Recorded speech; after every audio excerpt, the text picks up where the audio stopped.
Hello and welcome बच्चों। तो camera on करके मैं आपके सामने प्रेजेंट हो गया हूं और आज मुझे बिना चश्मे के कैसे दिख रहा है तो इसलिए मैं लगा लेता हूं चश्मा।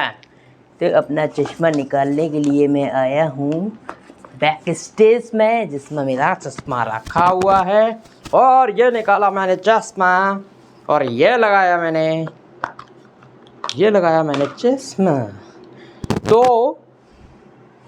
बच्चों, प्यारे students, we were discussing about the not discussing we are discussing about the we are discussing about the applications of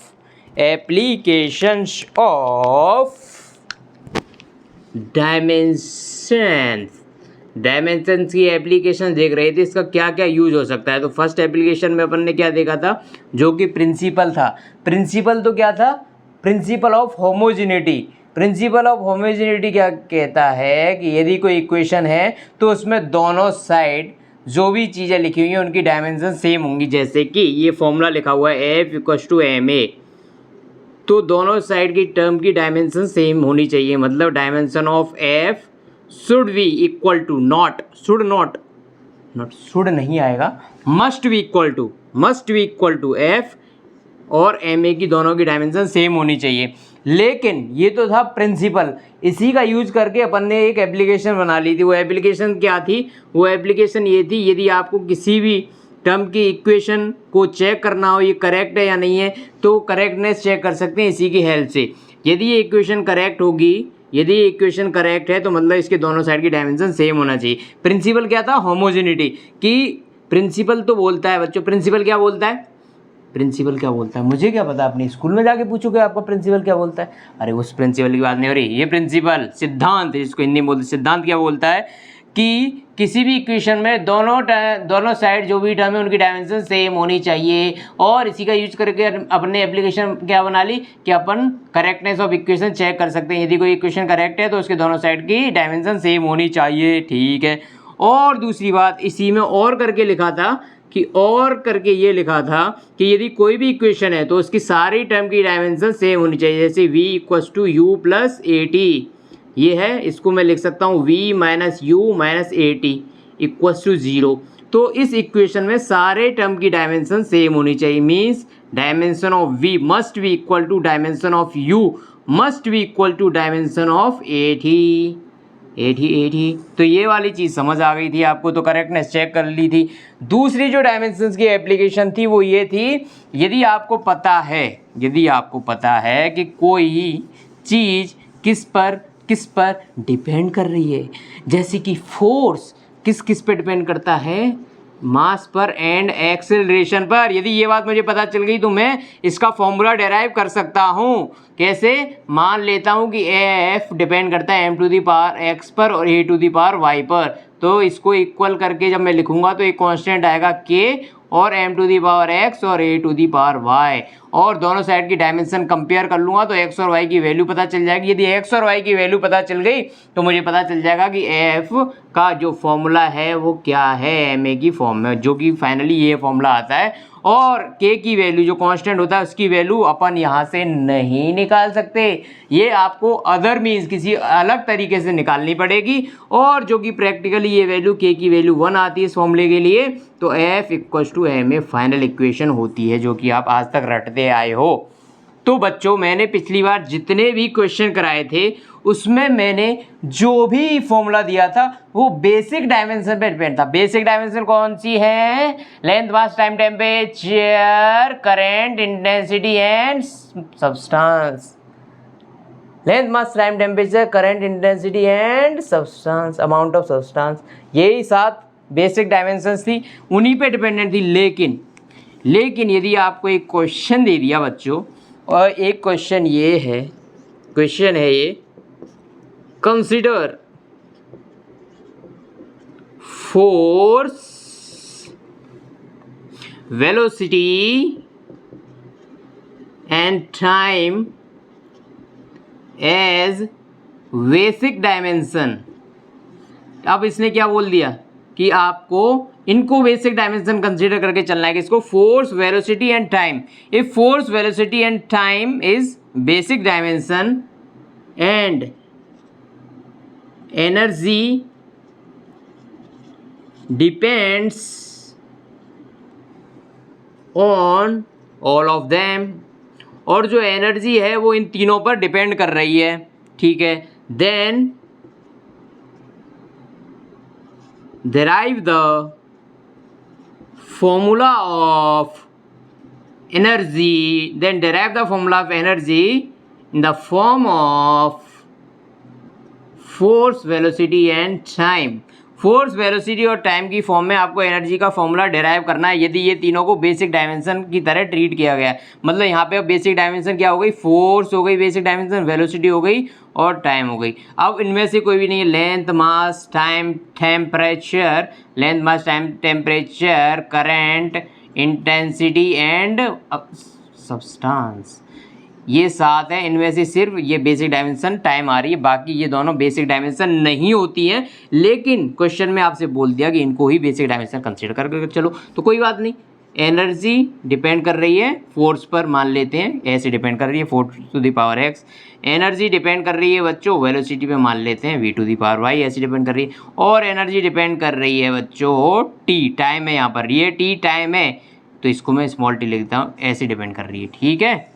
energy ऐसे डिपेंड कर रही है, तो इसको इक्वेशन को फर्दर सिंप्लीफाई करके कैसे लिख सकते हैं, जैसे कि अब तक लिखते आए हैं, E इक्वल्स टू कॉन्स्टेंट के h⁴x v⁴y and t⁴z। Okay, energy की डिमेंशन, एनर्जी की डायमेंशन क्या होती है, अब तक मैंने आपको कितनी बार बता दिया, ml2t-2 is the dimension of energy. के की कोई डायमेंशन नहीं है तो इसको मैं हटा देता हूँ। फोर्स की डायमेंशन ml2, इसमें सिर्फ ये डिफरेंस होता है एनर्जी में फोर्स में, यहाँ पर एल की डायमेंशन 1 होती है क्योंकि एनर्जी और वर्क में एल की डायमेंशन 2 आती है, बाकी दोनों सेम है। तो इसकी पावर x हो गई, v की डायमेंशन L⁻⁻1 एंड t की पावर z, क्योंकि इस टाइम की डायमेंशन कैपिटल टी होती है। ओके ml2t-2 इक्वल टू, अब इसको मैं कर लेता हूँ सेपरेट, तो मास की पावर तो x ही आएगी, ठीक है। L⁻ आएगी x प्लस y, L⁻x यहाँ से आएगा, L⁻y यहाँ से पावर ऐड हो जाएंगी, ठीक है। t की बात करते हैं, t⁻⁻x, यहाँ पर t⁻y है -y प्लस z, यही बात है क्या, यही बात है, हाँ यही बात है, क्या यही बात है, हाँ यही बात है, देख लो बिल्कुल समझ में आ गई होगी। तो यहाँ से मैं कंपेयर कर लेता हूँ अभी, तो m की पावर x, यहाँ पर m की पावर 1, m की पावर 1, m की पावर x, तो x की वैल्यू 1, L⁻x प्लस y, यहाँ पर इस साइड L⁻2, x की वैल्यू 1 पता है तो यहाँ पे पुट करूँगा तो y की वैल्यू भी 1 आ जाएगी। अब इसको कंपेयर करते हैं t की power 2x minus y plus z equal to, इधर t की वैल्यू -2, x की वैल्यू पता है, y की वैल्यू पता है क्या, 1 पुट कर देता हूँ, 1 तो ये हो जाएगी -2 -1 प्लस जेड इक्वल टू -2, ये -3 हो जाएगा plus z equals to -2, z equals to 3 -2, z equals to 1, that means x equals to 1, y equals to 1 and z equals to 1. So E equal to k f to the power x means f की power 1, v की power y मतलब v की power 1, t की power z means t की power भी 1। तो बच्चों ये फाइनल फॉर्मूला इसका आएगा, इक्वल्स टू के एफ वी टी, मतलब सारी f की पावर 1, v की पावर 1 और t की पावर 1, ये फॉर्मूला डेराइव होके आएगा इसका। बच्चों यहाँ तक कोई डाउट तो नहीं है। यदि आपसे क्वेश्चन में बोल दिया कि आपको इनको बेसिक डायमेंशन की तरह ट्रीट करना है तो आप उनको ट्रीट कर लोगे, ठीक है ना। अरे बोलो बच्चों, क्या ये बात ठीक है, आपको समझ में आ गई? तो बच्चों एक और चीज़ मैं आपको बता देता हूँ, इफ़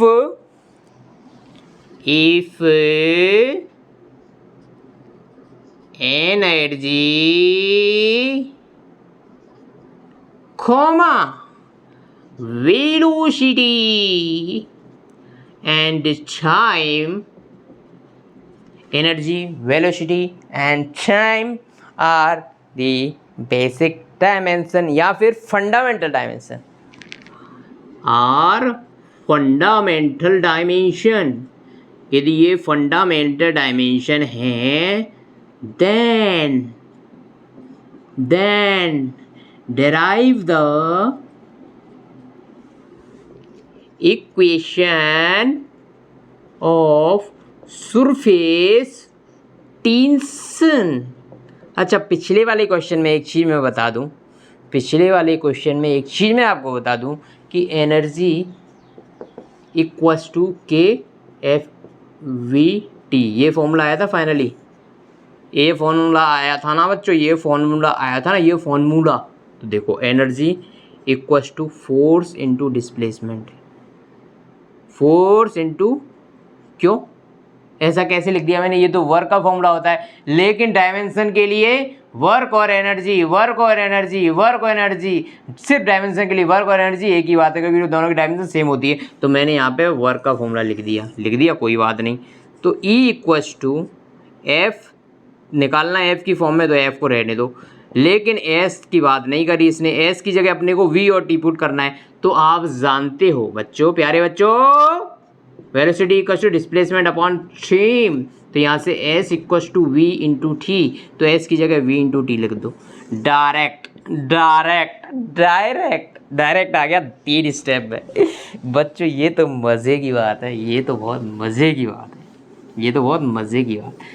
तो देखो इसमें क्या बोला है कि सरफेस टेंशन जो है, कौन सी टेंशन जो दिमाग में हो रही है तुम्हारे, वो टेंशन नहीं, सरफेस टेंशन का जो बेसिक फॉर्मूला होता है वो होता है एनर्जी पर यूनिट एरिया, जिसको आप फर्दर सिंप्लीफाई करके पढ़ते हो फोर्स पर यूनिट लेंथ. लेकिन इसका जो फॉर्मूला है energy per unit surface area, ये फॉर्मूला इसका होता है. क्या ये बात आपको समझ में आती है या नहीं? तो पहले अपन इसको सॉल्व कर लेते हैं बच्चों, कैसे जैसे कि एक कन्वेंशनल मेथड है. s equals to k e to the power x v to the power y and time to the power z. Surface tension की आपको डिमेंशन यदि निकालनी है तो फोर्स अपॉन लेंथ, ये फॉर्मूला आपको पता होगा. तो s इक्वल्स टू फोर्स की डायमेंशन mlt माइनस q, नीचे l से l गया, तो यहाँ से सरफेस टेंशन की डायमेंशन आती है mt माइनस q. क्या ये बात समझने में कोई दिक्कत आ रही है आपको? नहीं आ रही ना. M L T minus two, नीचे एल था, एल से एल गया, M T minus two. Okay, इसकी dimension M T minus two आ गई. इक्वल्स टू के की कोई डायमेंशन नहीं होगी. एनर्जी की dimension M L two T minus two to the power x. Velocity L T minus one to the power y and time to the power z. यहाँ पे M to the power x, क्योंकि बाकी किसी भी term में M नहीं है, तो M to the power x. L to the power यहाँ से आएगा 2x और यहाँ से आएगा y और यहाँ से कुछ नहीं आएगा. फिर T to the power 2x यहाँ से आएगा और माइनस y यहाँ से आएगा और प्लस z वहाँ से आएगा. अब कर लेता हूँ कंपैरिजन. तो m to the power x और इधर m टू दी पावर 1, तो x equals to 1. l to the power 2x plus y equals to, इधर l की कोई भी डायमेंशन नहीं, मतलब 0. l टू दी पावर 0 लिख सकता हूँ ना, इधर l टू दी पावर 0, तो 0 हो गया. x की पावर, मुझे x की वैल्यू पता है 1, तो 2 equals to 0. That means y equals to minus 2. y की वैल्यू माइनस 2 आ गई. ठीक है, अब z की वैल्यू निकाल लेता हूँ t की डायमेंशन कंपेयर करके. Equals to minus 2. क्या मुझे x की वैल्यू पता है? बिल्कुल पता है बच्चों. y की value minus 2 plus z equals to minus 2. ये हो जाएगा माइनस माइनस प्लस, और ये हो जाएगा इधर 0. Minus 2 plus z equals to minus 2. ये 2 से ये 2 गया, z की वैल्यू माइनस 2 आई. z की value -2i means x equals to 1, y equals to -2 and z equals to -2, ये पुट कर दो इस वाली इक्वेशन में। तो s equals to k e to the power 1 v to the power -2 and t to the power -2. That means our formula is E equals to ke upon v square upon t square. क्या ये बात समझ में आती है या नहीं? आ गई ना? आ गई। अब मैं इसको थोड़ा सा प्यार हुआ है, थोड़ा है बाकी, हम तो दिल दे ही चुके, तेरी अब हाँ है बाकी। देखो सरफेस टेंशन का सिंपल फॉर्मूला E एनर्जी पर यूनिट एरिया। अब देखो एक चीज़ याद रखो, यहाँ पे एनर्जी की फॉर्म में तो पूछे तो एनर्जी को रहने देते हैं, ठीक है। अब एनर्जी पर यूनिट एरिया एरिया का मतलब डायमेंशन के लिए, एरिया का मतलब 2 बार लेंथ, एरिया का मतलब 2 बार लेंथ, डायमेंशन का यही है बस। डायमेंशन के लिए एरिया का मतलब 2 बार length. S equals to E divided by L का formula, velocity equals to displacement upon time. यहाँ पर डिस्प्लेसमेंट मतलब लेंथ अपॉन टाइम, तो लेंथ की जगह क्या रख सकते हो? VT, V into T multiplied by V into T. S equals to E upon V square T square. क्या बात है, क्या बात है, so trick sir, it is so trick. मत लगाना, हर जगह मत लगाना बच्चों, ये तो मैंने तुम्हें बता दिया कि ऐसा भी हो सकता है इस दुनिया में। दुनिया में क्या नहीं हो सकता है बताओ? ऐसा भी हो सकता है। तो ये आपको टिरिक पता चल गया, टिरिक।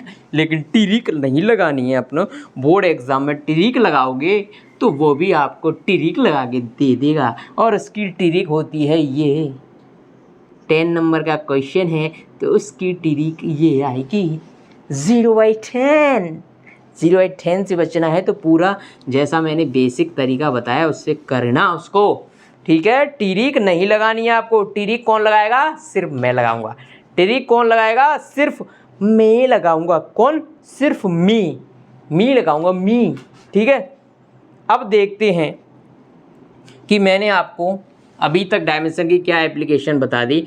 नंबर 1 तो प्रिंसिपल बताया, प्रिंसिपल ऑफ होमोजेनिटी, और दूसरी चीज़ बता दी कि फॉर्मूला डेराइव करना, फॉर्मूला डेरिवेशन। दूसरी बात नहीं, तीसरी बात मैं बताता हूँ कि check the correctness of equation. और ये एप्लीकेशन कहाँ से आई है? इस प्रिंसिपल से ही आई है, प्रिंसिपल ऑफ होमोजेनिटी से ही आई है। ये check the correctness of equation कैसे चेक कर सकते हैं? जैसे कि मैं ऑलरेडी आपको बता ही चुका हूँ, तो ये तो कोई नई बात नहीं है। जैसे कि मैंने एक फॉर्मूला लिख दिया F equals to mv² r। अब आपको चेक करना है प्यार से, दुलार से, बड़े प्यार से, बड़े दुलार से ये चेक करके बताओ क्या ये इक्वेशन सही है या नहीं, क्या ये इक्वेशन सही है या नहीं। तो इसके लिए आपको चेक करना है इसकी डायमेंशन और इसकी डायमेंशन सेम होनी चाहिए। क्यों? क्योंकि इक्वेशन में दोनों साइड की डायमेंशन सेम होती हैं। इसकी डायमेंशन क्या होगी? ml/t-2। इधर डायमेंशन निकालूं तो m की मास, वेलोसिटी की L/t-1 की पावर 2, r मतलब L, तो यहाँ से आएगा ml/t-2 equal to ml² t⁻⁻2 upon L। एक L से एक L चला जाएगा तो ml/t-2 इक्वल टू ml/t-2। मतलब ये फॉर्मूला इज करेक्ट। लेकिन एक बात याद रहे आपको, यदि डायमेंशन का यूज़ करके आपने बता दिया कि ये इक्वेशन करेक्ट है, तो इसका मतलब ये हुआ कि ये करेक्ट हो भी सकती है या नहीं भी हो सकती। कैसे?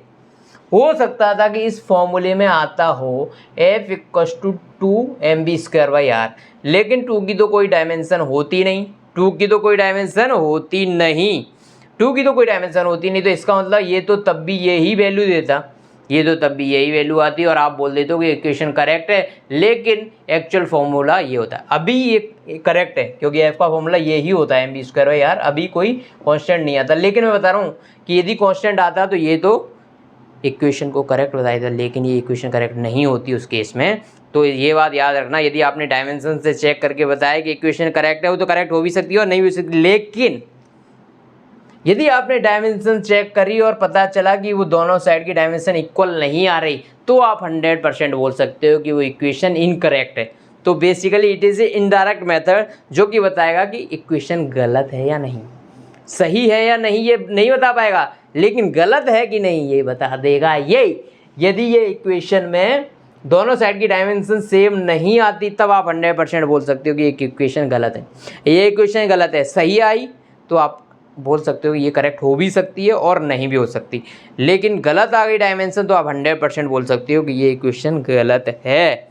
गलत है तो गलत है। अभी तक एक मोस्ट इम्पॉर्टेंट इक्वेशन मैंने यूज़ नहीं करी, उसका भी बेहतरीन इस्तेमाल कर लेता हूँ।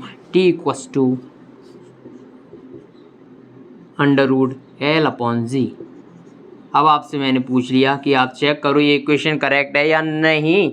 आप क्या करोगे, दोनों साइड ये t यहाँ पे टाइम पीरियड है, L लेंथ है, g acceleration due to gravity है, तो t मतलब टाइम की डायमेंशन यही होगी, ओके, √L की डायमेंशन लेंथ, ओके, g मतलब एक्सेलरेशन, एक्सेलरेशन की डायमेंशन L t-2, ये से ये गया, और t = √t², तो यहाँ से t = t आ गया। तो आप क्या बोलोगे, आप क्या बोलोगे, दिस इज करेक्ट इक्वेशन? नहीं, ऐसा नहीं बोलना, आपको बोलना है this may be correct equation. ये करेक्ट इक्वेशन हो सकती है क्योंकि दोनों साइड की डायमेंशन सेम आई, लेकिन एक्चुअली में फॉर्मूला ये नहीं होता है। t = 2π√L/g फॉर्मूला ये होता है, मतलब इसमें ये कांस्टेंट गायब भी था, मैंने इसमें कांस्टेंट गायब भी कर दिया तो भी इक्वेशन की डायमेंशन सेम आ रही है। तो ये चीज़ आप याद रखोगे ना, वादा करो मुझसे ये आज तुम, कि ये इक्वेशन आप ऐसी चीज़ें आप याद रखोगे। तो ऐसी चीज़ें आप याद रखोगे ना बच्चों, प्लीज़ बच्चों याद रखना, याद रखोगे ना, अरे बोलो बच्चों याद रखोगे ना? हाँ सर रखेंगे सर, आपकी बात हमेशा याद रखेंगे कि हमें ये इक्वेशन याद नहीं रखनी है। एक और n = 1/L। n यहाँ पर क्या है पहले ये बता दूं मैं आपको, फ्रीक्वेंसी है, n फ्रीक्वेंसी है, L लेंथ है, F फोर्स है एंड m है मास पर यूनिट लेंथ, यहाँ पे याद रखना ये मास नहीं है, ये है मास पर यूनिट लेंथ। तो इसको मैं m डैश से रिप्रेजेंट कर देता हूँ, m डैश, तो m डैश दे रखा है अंदर, m डैश = मास पर यूनिट लेंथ। आपको चेक करना है ये इक्वेशन करेक्ट है कि नहीं। n यहाँ पे फ्रीक्वेंसी थी, फ्रीक्वेंसी क्या होती है, टाइम का उल्टा, तो n की डायमेंशन क्या हो जाएगी, t इनवर्स, इसकी डायमेंशन t इनवर्स हो गई, ठीक है। 1/L, L की डायमेंशन L कैपिटल L हो जाएगी, ठीक है। फोर्स की डायमेंशन mL/m डैश। हाँ, बात यही है, आपने डायरेक्ट मास कंसीडर कर लिया ना इसको, तो सिर्फ m लिखोगे इसको, और गलती कर दोगे, यहाँ पर m नहीं है, ये मास पर यूनिट लेंथ है, तो इसकी डायमेंशन होगी m/L, क्योंकि मास पर यूनिट लेंथ, तो मास की डायमेंशन कैपिटल M, L की डायमेंशन L। तो यहाँ से आएगा बच्चों, m से m चला जाएगा, L जाएगा ऊपर, तो t इनवर्स = 1/L, ऊपर से आएगा तो ये हो जाएगा L² t-2, इनको अंडर रूट से बाहर लेते हैं तो 1/L, तो यहाँ से ये आएगा बाहर, तो ये L और ये t-1 की फॉर्म में आएगा, ठीक है। इससे ये चला जाएगा, t-1 = t-1। तो ये आंसर आपका आया, ये आ गया, दोनों साइड की डायमेंशन सेम आ गई। तो अब आप लिखोगे क्या, जो लास्ट में स्टेटमेंट लिखोगे वो ये लिखोगे कि because both LHS and RHS have same dimension so that we can say that it may be correct equation. यदि दोनों LHS और RHS की डायमेंशन सेम आ गई, इसका मतलब मैं बोल सकता हूँ या आप भी बोल सकते हो, मेरा बोलना जरूरी नहीं, आप ही बोलोगे एग्जाम में कि it may be correct equation. लेकिन ये फॉर्मूला थोड़ा सा गलत है, यहाँ पर 2 आता है, तो 2 मैंने नहीं भी लिखा तो भी इस इक्वेशन ने क्या बता दिया कि, तो भी इस डायमेंशन करेक्टनेस ने क्या बता दिया कि ये इक्वेशन करेक्ट है। लेकिन एक्चुअली में करेक्ट नहीं है, क्योंकि इसमें 2 आता है, क्योंकि इसमें 2 आता है, क्योंकि इसमें 2 आता है। तो ये बात आप याद रखोगे बच्चों, क्या ये बात आप याद रखोगे? अब एक बार मुझे एक बात बताओ, कोएफिशिएंट ऑफ विस्कोसिटी की डायमेंशन निकाल के दिखाओ। निकालो निकालो। Find out the dimension of coefficient of viscosity. कौन सी सिटी? विस्को। किस सिटी की बात हो रही है यहाँ पर? Visco city. ये जयपुर से आगे 200 किलोमीटर नीचे पीछे आगे नीचे पड़ती है वही, ठीक है, समझ गए। आपको इसकी डायमेंशन निकल, तो मैं आपको एक फॉर्मूला बता देता हूँ, F = 6 पाई नीचा RV। यहाँ पर F है force, coefficient of viscosity, R length consider करनी है आपको, V पे वेलोसिटी है, V यहाँ पे वेलोसिटी है। तो ये निकाल के दिखाओ n की डायमेंशन। सिंपल है, इसकी कोई डायमेंशन नहीं होगी, इसकी डायमेंशन लिखो MLT-2 इक्वल्स टू नीटा की डायमेंशन निकालनी है, ये हो जाएगी लेंथ और ये LT-1। तो यहाँ से sorry capital M MLT-2 equals to नीटा multiply by L² into T-1। यहाँ से ये आएगा नीचे, तो MLT-2 divided by L² T-1। तो यहाँ से नीटा इक्वल्स टू आ जाएगा ML-1 एंड T-1। ये होगी डायमेंशन। ये नोट कर लो। अब 1 मिनट में आता हूँ कैमरे के पीछे, ज़रा देखता हूँ वीडियो। हाँ वीडियो तो बन रही है बच्चों। इसका स्पेस कभी भी गायब हो सकता है, मेरे फ़ोन में उतना स्पेस नहीं है, इसलिए मैं आपको बोलता रहता हूँ बच्चों कि मुझे बार बार इस फ़ोन को देखना पड़ता है कि इसमें क्या चल रहा है। करेक्टनेस ऑफ इक्वेशन से एक चीज़ याद आ गई मुझे कि मैंने आपको एक फॉर्मूला दिया और वो फॉर्मूला कुछ इस तरीके से है, S इक्वल्स टू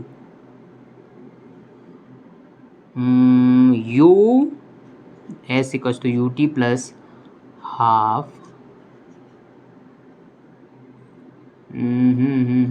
नहीं UA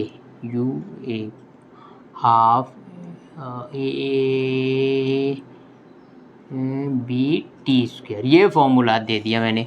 अब आपसे पूछ लिया मैंने find out dimension of A and B।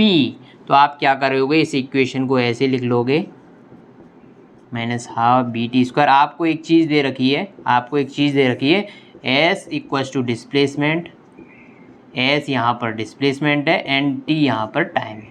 आपसे A एंड B की डायमेंशन पूछ ली, तो किसी भी इक्वेशन में सारी टर्म की डायमेंशन सेम हो सकती है, या फिर उन्हीं टर्म को ऐड या सब्ट्रैक्ट कर सकते हैं जिनकी डायमेंशन सेम है। तो ये इससे सब्ट्रैक्ट हो रहा है, ये इससे सब्ट्रैक्ट हो रहा है, मतलब इन तीनों की डायमेंशन सेम होनी चाहिए। तो dimension of S equals to dimension of UA equals to dimension of BT²। क्योंकि 1/2 की कोई डायमेंशन नहीं होगी, तो मैं इसको हटा देता हूँ और U यहाँ पर दे रखा है वेलोसिटी है, U यहाँ पे दे रखी है वेलोसिटी है। S की डायमेंशन होगी L इक्वल्स टू U की डायमेंशन LT-1 इंटू A। तो इसको मैं इधर ले आऊँगा तो तो A equals to L upon L T minus one. यहाँ से एल से एल चला गया, ए इक्वल्स टू टी। मतलब जो ए की डायमेंशन है वो टी आ गई, ए की डायमेंशन टी मतलब टाइम, ए की डायमेंशन टी आ गई, टाइम आ गई। ठीक है, अब क्या करता हूँ मैं, इससे इसको भी कंपेयर कर सकता हूँ, इससे इसको भी कंपेयर कर सकता हूँ, क्योंकि इक्वेशन में तीनों टर्म सेम है, तो मैं क्यों ना इससे ही कंपेयर कर लूँ, क्योंकि सिर्फ इसमें एक टर्म है, नहीं तो इसमें यू और ये दोनों की डायमेंशन लिखनी पड़ेगी, तो मैं इससे कंपेयर कर लेता हूँ। S equals to B T square, इनकी डायमेंशन सेम होनी चाहिए, एस की डायमेंशन होती है एल, बी की डायमेंशन निकालनी है, इसकी डायमेंशन टी स्क्वेयर, तो यहाँ से जो बी की डायमेंशन आएगी एल टी माइनस ट्यू। तो बच्चों गौर करिएगा बच्चों, यहाँ पर ए की डायमेंशन आ रही है टी, और ये है equation S equals to U T plus half A t square. आपने ये इक्वेशन प्यार से बोलो पढ़ी होगी। तो यहाँ पर u होती है इनिशियल वेलोसिटी, t होता है टाइम, तो t यहाँ पे मैंने a से रिप्लेस कर दिया था t को, मतलब यहाँ पे a की डायमेंशन t की डायमेंशन ही आनी चाहिए थी, जो कि आ गई, और मैंने एक्सलेशन को रिप्लेस कर दिया था b से, तो b की डायमेंशन एक्सलेशन की डायमेंशन आनी चाहिए थी, जो कि आ गई। इसका मतलब सब चंगासी, सब ठीक है ना, सब चंगासी हो गया ना, ये बात समझ आ गई ना आपको? Any doubt? No doubt sir, we don't have any doubt, we are already right and boss is always correct. हम हमेशा सही होते हैं, ऐसा आपको लगता है कि आप हमेशा सही होते हो। बच्चों आप मुझे एक बात बताओ, इस पे ये छोटे छोटे साइन आ गए जो मैंने लिखा है उसके, तो इसको कैसे मिटाऊं? कौन सा केमिकल यूज करूं? You are reading chemistry, then you'll have to tell me about it. Now we'll take the famous example, p equals to ayv square minus p plus ayv square minus v equals to rt. First thing is that you'll have to check whether this equation is correct or not. आपको बताना है कि equation correct है या नहीं। भले ही आपको नहीं पता कि ए एंड बी क्या है, मैं बता देता हूँ। ए एंड बी यहाँ पर कांस्टेंट है, ए बी कांस्टेंट है और आर बी कांस्टेंट है, पी यहाँ पर प्रेशर है, वी यहाँ पे वॉल्यूम है और टी यहाँ पे टेम्परेचर। आपको करेक्टनेस ऑफ इक्वेशन चेक करनी है, क्या ये इक्वेशन करेक्ट है या नहीं, ये आपको बताना है। तो एक बात बताओ मुझे, P के साथ में मैं किसको जोड़ सकता हूँ? जो प्रेशर होगा, मतलब ये प्रेशर है, ये प्रेशर, मतलब ये डायमेंशन किसकी है? प्रेशर। तो प्रेशर की डायमेंशन क्या होती है? P equals to force per unit area. Pressure का फॉर्मूला यही होता है, ml T minus two. Force की डायमेंशन, इसकी डायमेंशन L2, तो प्रेशर की डायमेंशन होती है ml minus 1 and T minus 2 ml। तो इस वाली पूरी टर्म की डायमेंशन यही होगी। क्यों? क्योंकि प्रेशर की जो डायमेंशन होगी वही इस टर्म की डायमेंशन होनी चाहिए, क्योंकि सिर्फ उन्हीं टर्म को जोड़ा या घटाया जा सकता है जिनकी डायमेंशन सेम है। मतलब dimension of P equals to dimension of A upon V square, इनकी डायमेंशन सेम होनी चाहिए ना। तो मतलब इस पूरी टर्म की डायमेंशन वही होगी जो प्रेशर की डायमेंशन हो, वो क्या है? ml minus 1 and T minus 2। अच्छी बात है। और ये V माइनस V, तो जो डायमेंशन V की होगी वही डायमेंशन B की भी होगी। V एंड V की डायमेंशन सेम है और वॉल्यूम की डायमेंशन होती है लेंथ का क्यूब, तो इसकी भी डायमेंशन होगी ये, और इस पूरी टर्म की डायमेंशन भी यही होगी, तो ये हो जाएगी L क्यूब। R यहाँ पर कांस्टेंट है, मतलब इसकी कोई डायमेंशन नहीं है, ऐसा आप बोल सकते हो क्या? क्या मुझे बताओ, आप ऐसा बोल सकते हो या नहीं? क्या आप ऐसा बोल सकते हो कि आर की कोई डायमेंशन है या नहीं? नहीं, ऐसा नहीं बोल सकते, क्योंकि आपको नहीं बताया कि ये डायमेंशन लेस है या नहीं। तो आपको इसकी डायमेंशन निकालनी पड़ेगी। यार यहाँ पे डायमेंशन लेस कांस्टेंट नहीं है, इसकी कोई ना कोई डायमेंशन है, तो मान लेता हूँ इसकी डायमेंशन, कि इसकी डायमेंशन आर की डायमेंशन मैं निकालना चाह रहा हूँ, ठीक है। और टी मतलब टेम्परेचर, इसकी डायमेंशन के या थीटा कुछ भी लिख सकते हो। तो यहाँ से जो आर की डायमेंशन आ जाएगी, इसको लिख देता हूँ m, ये L3 और ये इससे ऐड हो जाएगा, तो ये हो जाएगा L square T minus 2 upon यहाँ पे आ जाएगा K। तो यहाँ से जो आर की डायमेंशन आएगी वो क्या आएगी, ML2 T माइनस 2 के इनवर्स, ML2 T माइनस 2 के इनवर्स। क्या ये बात को आपको बात समझ आ गई? आर की डायमेंशन, आर एक डायमेंशन कांस्टेंट नहीं था, ये बात याद रखना। यहाँ पर ए और वी कांस्टेंट। अब मैं आपसे पूछ लूँ, क्या इस बी की डायमेंशन बताओ, तो बी की डायमेंशन क्या होगी, dimension of V equals to dimension of V, तो बी की डायमेंशन आएगी LQ। वॉल्यूम की डायमेंशन LQ क्यों होती है, क्योंकि वॉल्यूम कैसे लिखते हैं, length into width into height, तो लेंथ VL, विड्थ VL और ये VL, तो LQ ऐसे आती है। अब मैं आपसे पूछ लूँ बच्चों की dimension of A, what is the dimension of small a, what is the dimension of small a in this equation? So as we know, dimension of P must be equal to dimension of A by V square, and dimension of P, as I already told you, that it is L minus 1 T minus 2, then V upon what is the dimension of V square, dimension of V is LQ and it is square of this, so A equals to L minus 1 T minus 2 multiplied by L की power 6, A equals to ML5 T minus 2. It is a dimension of A, ML5 T minus 2. Any doubt do you have? No sir, we don't have any doubt. I'll again explain the dimension of pressure. P equals to force per unit area, then P equals to force ml T minus 2 and A is L square. The dimension of P equals to L minus 1 T minus 2, as I've already written here. Okay. ये बात आपको समझ में आती है या नहीं आती है? ये बात आपको समझ में आती है या ऊपर से जाती है? बताओ रे बच्चों, आपने अभी तक करेक्टनेस चेक कर ली, कोई डाउट तो नहीं हुआ इसमें? अब मैं आपसे एक क्वेश्चन पूछ ही लेता हूँ। नहीं, मैं नहीं पूछ रहा, मैं पूछ ले, एक मिनट पहले मैं देख लूँ मेरा कैमरे की क्या हाल है। Okay, it is recording. F equals to A sin AD, oh BT, sorry, BT. F equals to A sin VT, where T is time, where T is time, and what is F? You'll have to know that it is force. Now you will have to find out the dimension of A and B. यहाँ पर F force है बच्चों, आपको A और B की dimension निकालनी है। तो मैं आपको यहाँ पे बता दूँ, एक अच्छी सी ट्रिक यूज़ होगी जिसका नाम कोई नाम नहीं,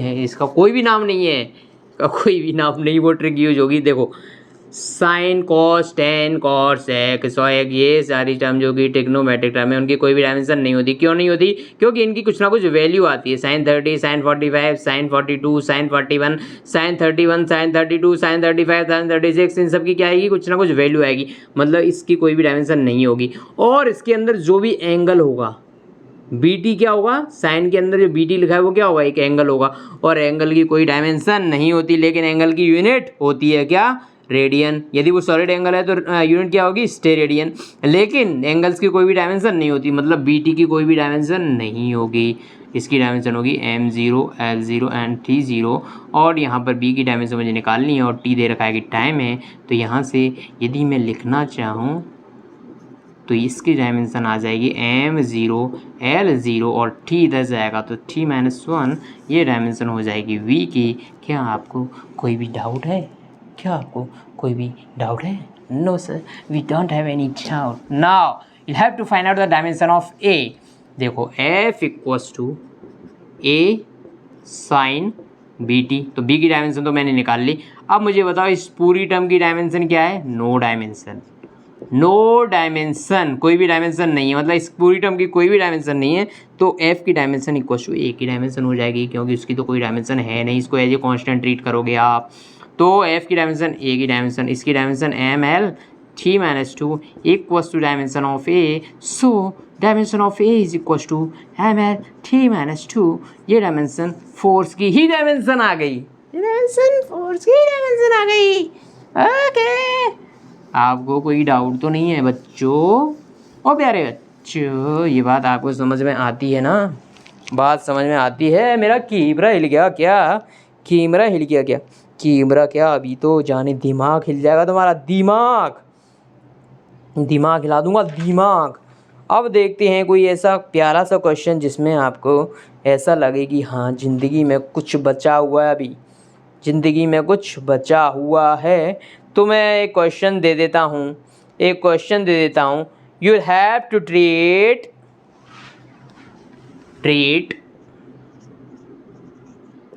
velocity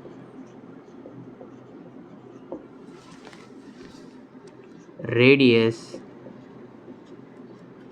velocity v 6 pi neta f equals to 6 pi neta r v and coefficient of viscosity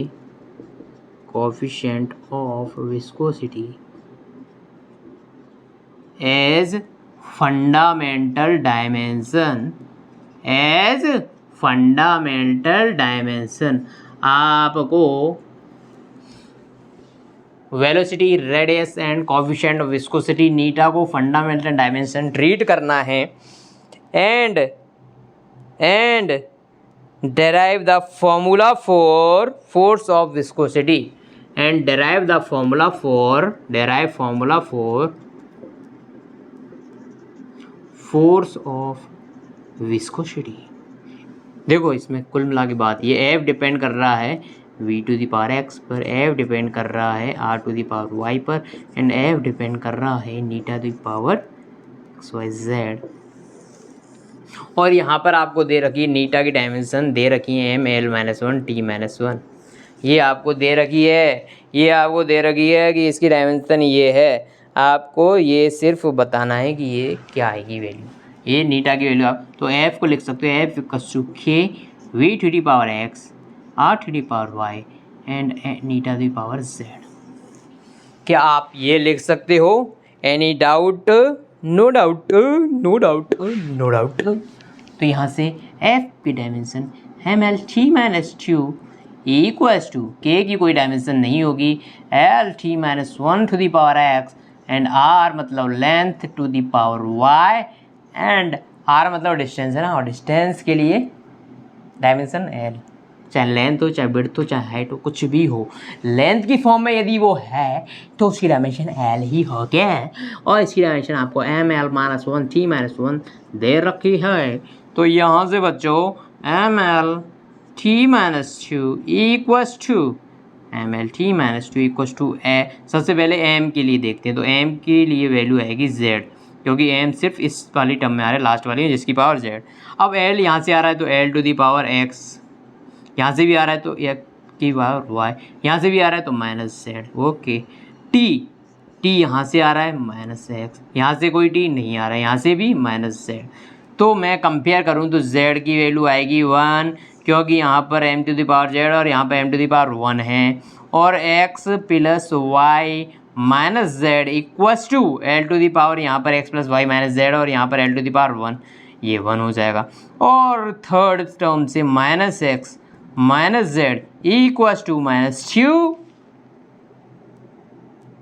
z की वैल्यू 1 है तो यहाँ से पुट कर दो 1 -2 minus s equals to -1, so x equals to 1, z equals to 1। now I will have to find out the value of y, so you will have to put the value of x and z in this equation। आपको x and z की value इस equation में put करनी है और y की value निकाल लेनी है। तो x की वैल्यू 1 प्लस y की वैल्यू निकालनी है माइनस z की वैल्यू इक्वल्स टू 1, 1 to 1 गया, y equals to 1।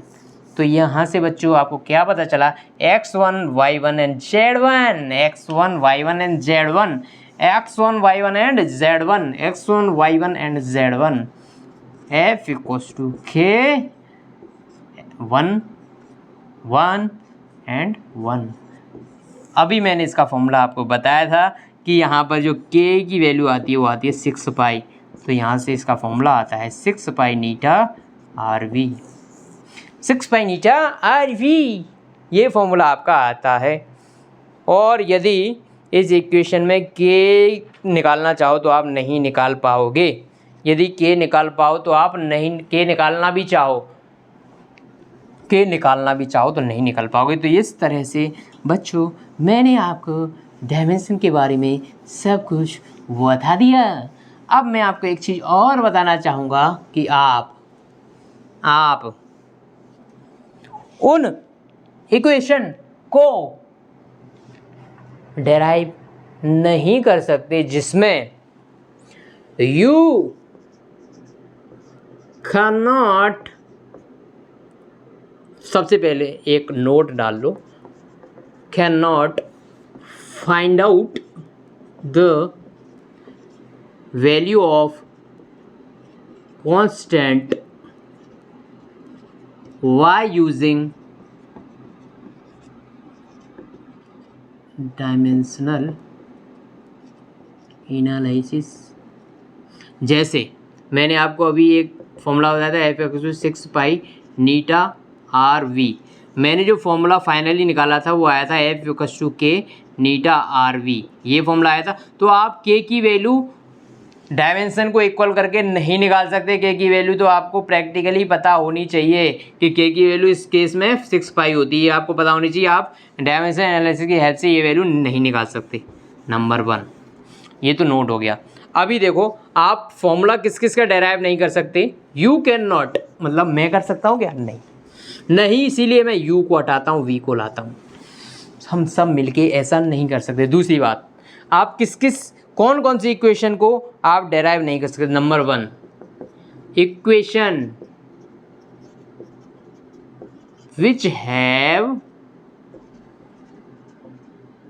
which have such type of constant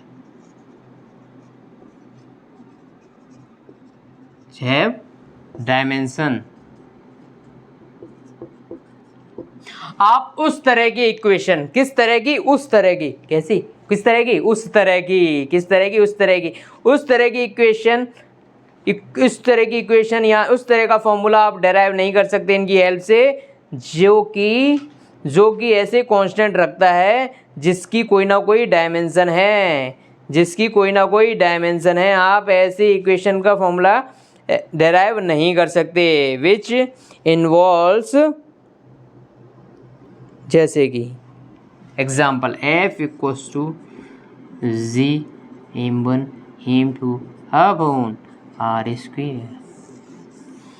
आपको ऐसा बता दिया F depends on mass and F depends on R, और आपसे पूछ लिया कि आप ऐसा करो कि ये ग्रेविटेशनल फोर्स का फॉर्मूला डेराइव कर लो डायमेंशन एनालिसिस की हेल्प से। तो आप ऐसा नहीं कर पाओगे, क्योंकि यहाँ पे एक कांस्टेंट है जी, और जी है ग्रेविटेशनल कांस्टेंट, और जो ग्रेविटेशनल कांस्टेंट है उसकी डायमेंशन होती है। तो आप इसका फॉर्मूला ऐसे डेराइव नहीं कर सकते। मतलब आप ऐसी इक्वेशन डेराइव नहीं कर पाओगे जिसमें कोई कांस्टेंट आ रहा है जिसकी डायमेंशन होती है।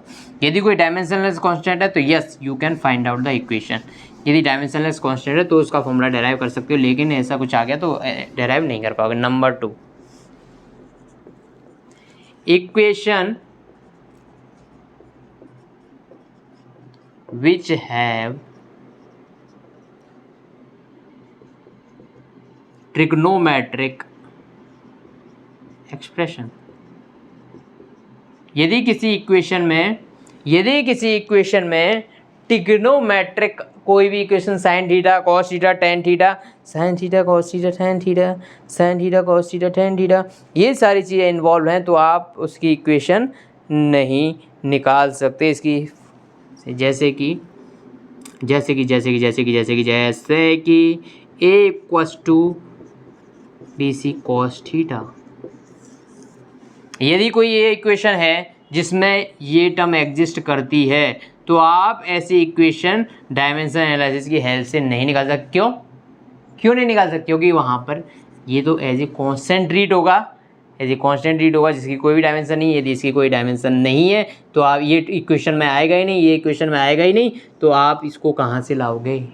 तो ऐसी इक्वेशन नहीं निकाल सकते जिसमें कि ट्रिग्नोमेट्रिक एक्सप्रेशन इन्वॉल्व हो, ट्रिग्नोमेट्रिक टर्म इन्वॉल्व हो बेसिकली, या फिर बोल सकते हैं एंगल इन्वॉल्व हो, ट्रिग्नोमेट्रिक एंगल इन्वॉल्व हो। ठीक है, तो कौन कौन सी निकाल सकते? Third, exponential, you cannot find out the equation which have exponential term,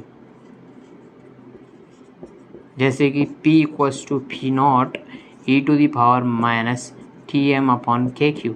इस टाइप की कोई चीज़ है आपके पास जिसमें e की पावर कुछ ना कुछ आ रही है, एक्सपोनेंशियल टर्म आ रही है, तो उसको भी डायमेंशन एनालिसिस की हेल्प से नहीं निकाल पाओगे, और किसको नहीं निकाल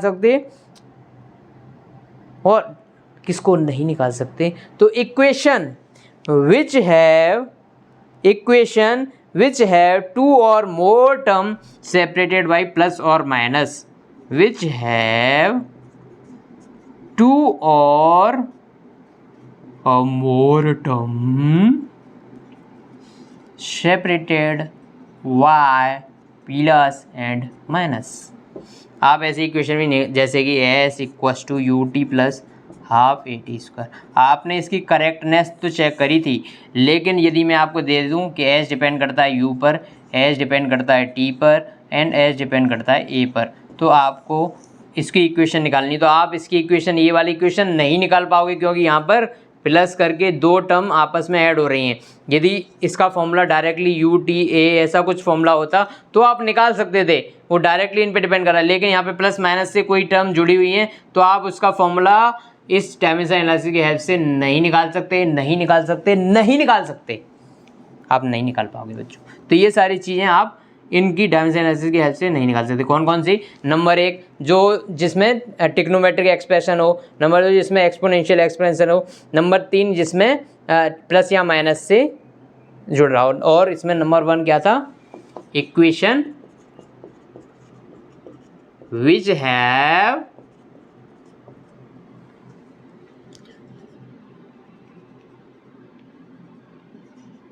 डायमेंशनल कांस्टेंट।